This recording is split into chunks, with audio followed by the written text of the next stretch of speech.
Buenas, licenciados. A nosotros nos ha tocado exponer la época colonial. Somos el grupo número 5.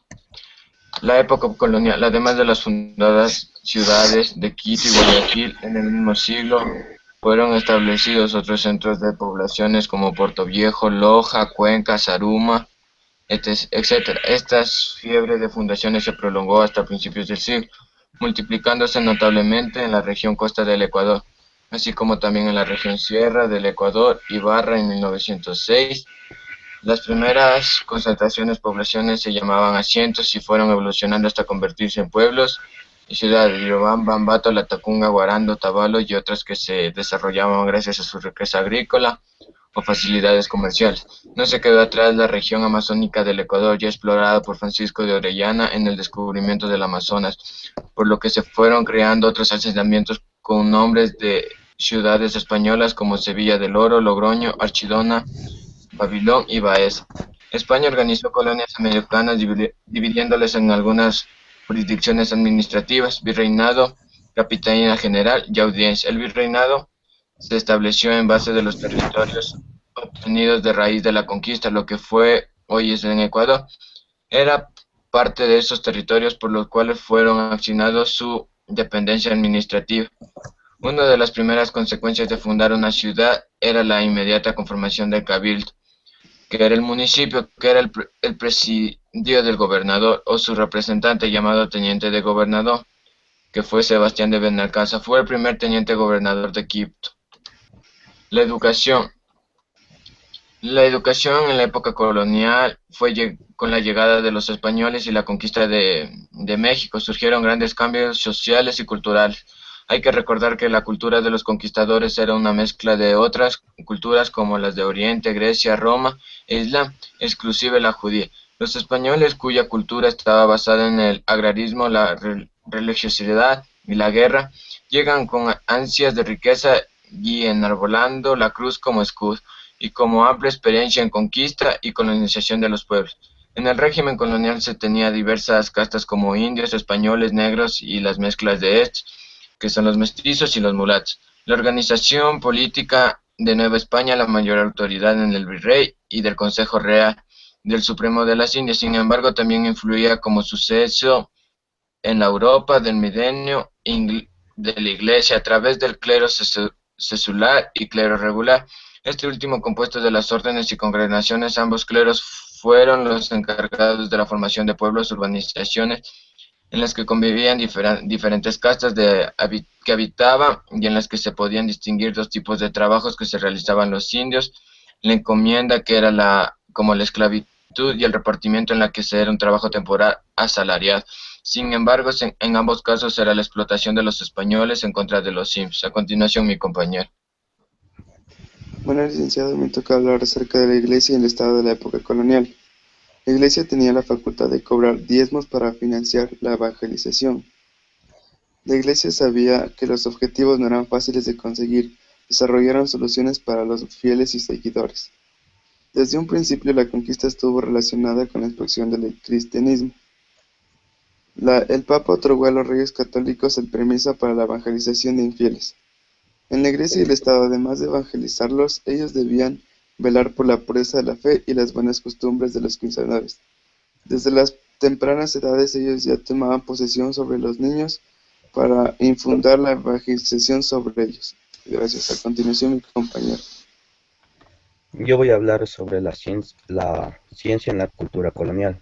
La ciencia, la ciencia en la época colonial se caracterizó por la existencia de modelos grupales de científicos, cuyas actividades responden a programas diseñados en la metrópoli y cuyos resultados son procesados por instituciones puestas al servicio de los intereses metropolitanos. Una parte de esta ciencia colonial fue producto de labor de sabios españoles instalados en América, pero también fueron muchos los científicos criollos que desarrollaron una parte de sus actividades en la metrópoli, porque la tomaron como escala obligatoria para su aprendizaje, porque fueron llamados a desempeñar cargos al frente de instituciones oficiales. Un papel fundamental en el desarrollo de la ciencia americana fue el desempeño por las expediciones científicas promovidas por la corona, por la corona española y que tuvieron como escenario y como objeto de estudio los territorios del Nuevo Mundo. Sus resultados fueron remitidos evidentemente a los centros metropolitanos. No todos los científicos estuvieron conectados, sin embargo, son las expediciones de la segunda mitad del siglo. Algunos desarrollaron buena parte de sus actividades en los años centrales de la centuria, como el peruano José Eusebio Llano y Zapata, hombre de curiosidad universal, según demuestran sus diversas obras de proligios titulados Observación diaria crítica, Memorias históricas físicas, Críticas apologéticas en la América Meridional, y también de espíritu emprendedor que se manifiesta en sus proyectos frustrados de crear una escuela de metalurgia y una biblioteca pública.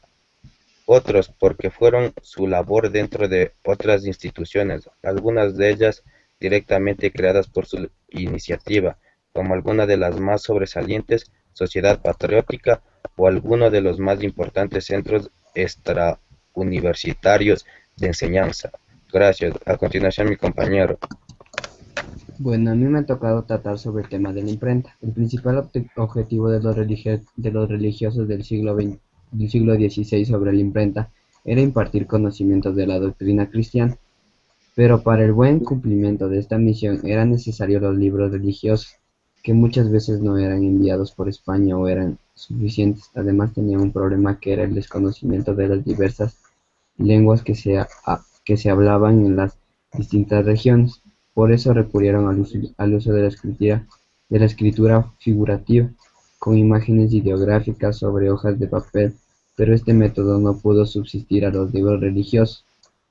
Por tal motivo, el primer obispo de México, Francisco Juan de Zumárraga, presentó a fines de 1533 un memorial al Consejo de Indias, el que solicitaba una imprenta en la Nueva España.